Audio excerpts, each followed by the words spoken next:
One. With the country delicately balanced toward change and baseball under pressure to set the pace, someone within the executive ranks of baseball had to commit to breaking the color barrier. A couple of baseball owners had tried to be pioneers before 1945, but were unsuccessful. Then, with exquisite timing, Branch Rickey, president and general manager of the Brooklyn Dodgers, stepped forward. He was just the man for the job. Wesley Branch Rickey was born December 20th, 1881 in Stockdale, Ohio. He played baseball as a young boy in the Ohio countryside. Rickey attended Ohio Wesleyan University. Summers, he helped support himself by playing semi-pro baseball.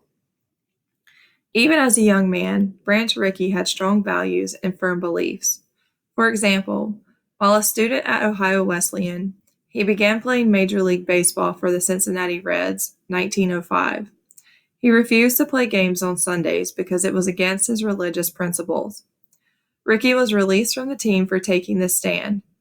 From that point on, he had a clause written into all of his baseball contracts stating that he did not have to report to the ballpark on Sundays.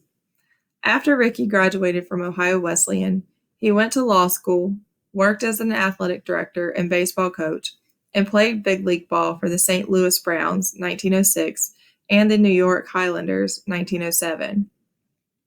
In his spare time, he lectured against legalizing alcohol.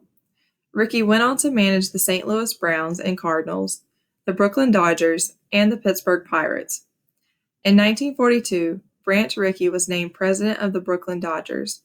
A year later, he went to the board members of the Dodger Club and told them that he wanted to recruit players for Negro League teams. The board wasn't surprised. Rickey was well known for bold moves. During World War II, he replaced seasoned ball players who were off fighting in Europe with boys as young as 15. In the 1930s, Rickey built baseball's farm system, which today is called the minor leagues. When Rickey first proposed integrated baseball, the commissioner of baseball at the time, Judge Kennesaw Mountain Landis, was firmly against it.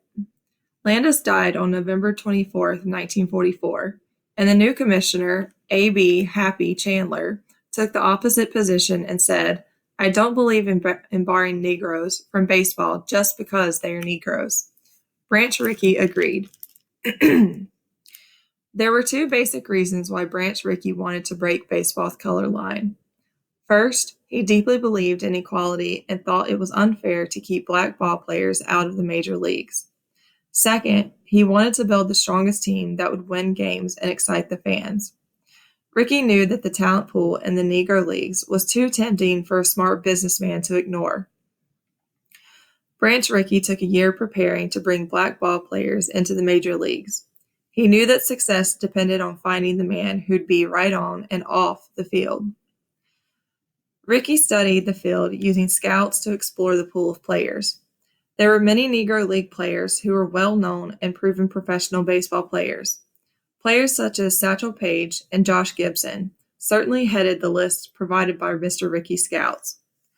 Branch Rickey studied the reports, listened to his scouts, and talked with black sports writers. They universally agreed my father not only had the ability to play on a major league level, but was the right man to pioneer the integration of Major League Baseball. Still, Rickey's decision was not an easy one. So what was it that really swayed him? What convinced him to take the risk with Jackie Robinson?